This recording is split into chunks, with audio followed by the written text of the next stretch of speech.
Hi everyone, my name is Jessica Mougis and I am the host and creator of the Kids Yoga Podcast. And I am so excited to tell you about my new Patreon page. If you are a loyal listener and you've been listening for a while, I'd love for you to go check it out. So it's a monthly subscription service and there are different tiers, and for each tier you will get added benefits. These include early access to episodes, bonus content from interviews that you haven't heard yet, and my most exciting is a community of kids yoga teachers that will meet monthly, and I will be there to moderate, and we will discuss our challenges, our questions, the biggest rewards, and I'll have former guests join us and you can ask them questions in real time. I'm really excited about this. So if you're interested, I would love for you to check out the page. I want to keep this podcast going, and I just need a little help to do that. Thanks so much. Hi, and welcome to the Kids Yoga Podcast, the place for all things kids yoga. My name is Jessica Mougis, and after teaching kids yoga for over a decade and being immersed in the industry, I created this podcast as a warm and supportive place for parents, teachers, caregivers, and kids yoga professionals to gather.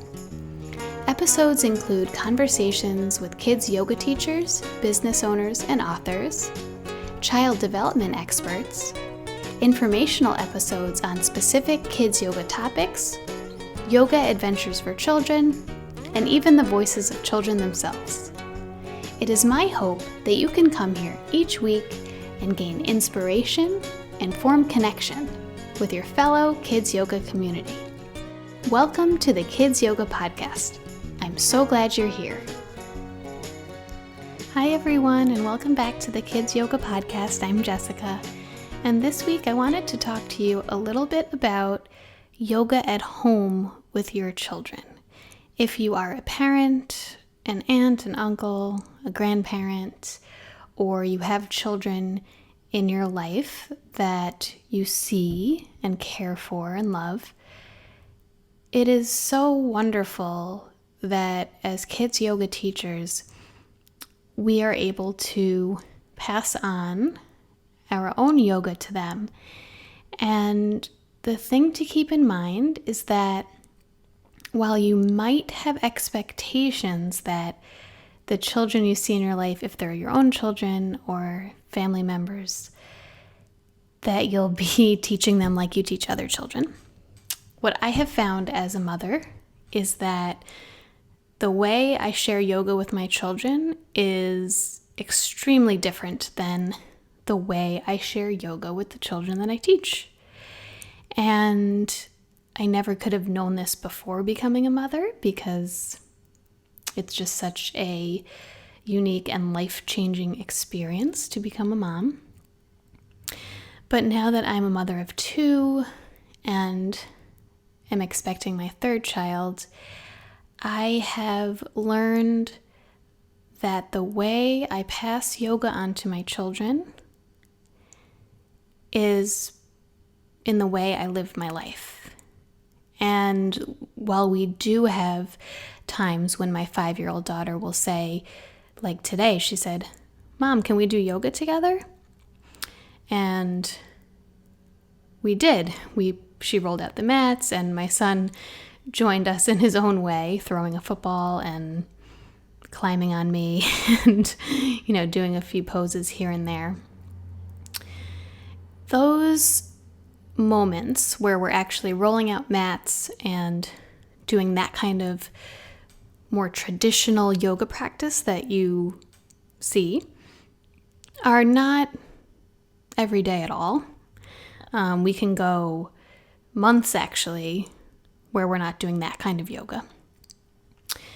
I find as a mother who's been with my children day in, day out for the last 16 months due to the pandemic and having, very little outside help until the last month or so, I find that I'm at a level of burnout where the energy to say, let's do yoga together is just simply not there.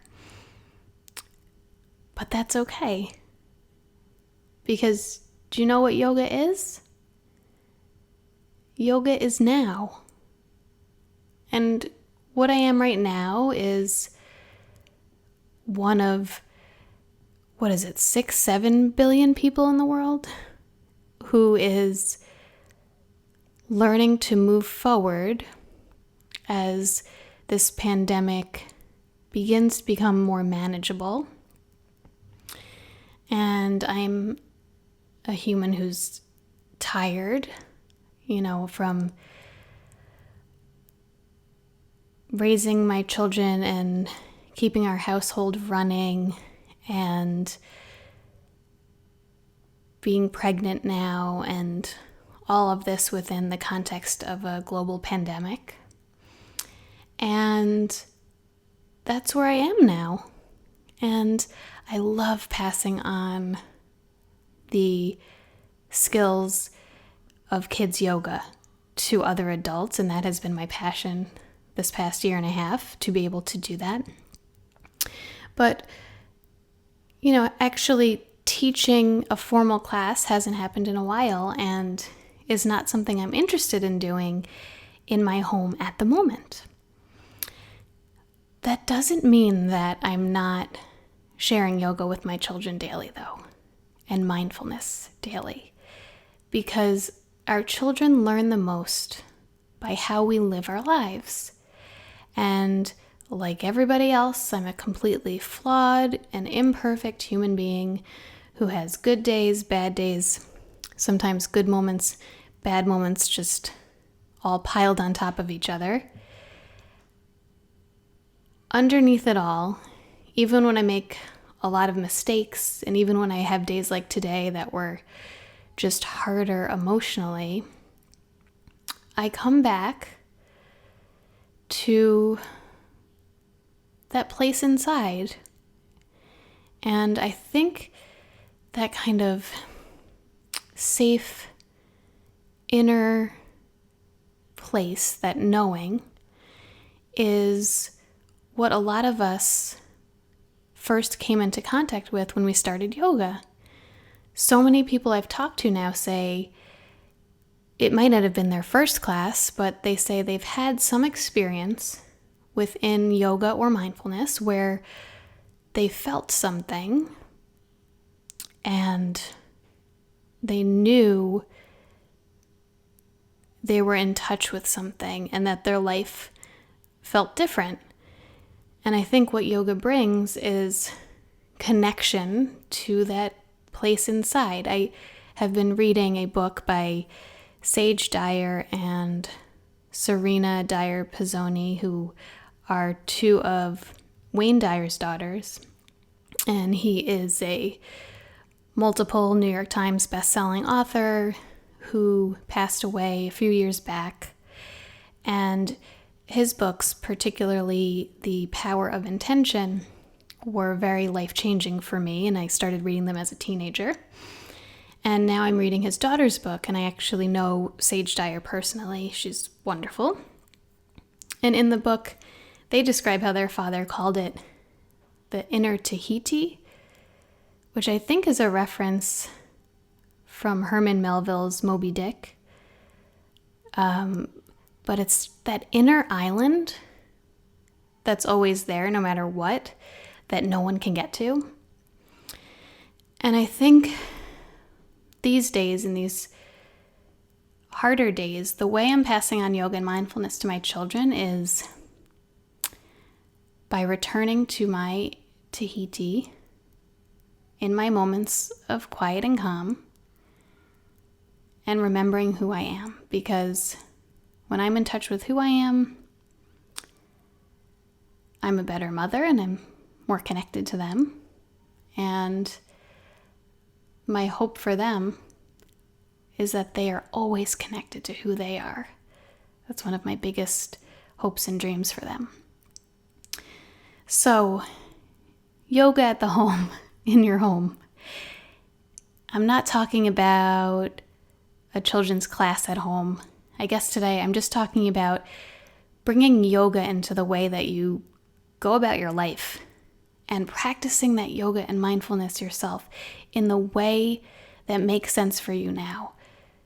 And as I mentioned, it does not have to be in the traditional sense or even in the physical poses.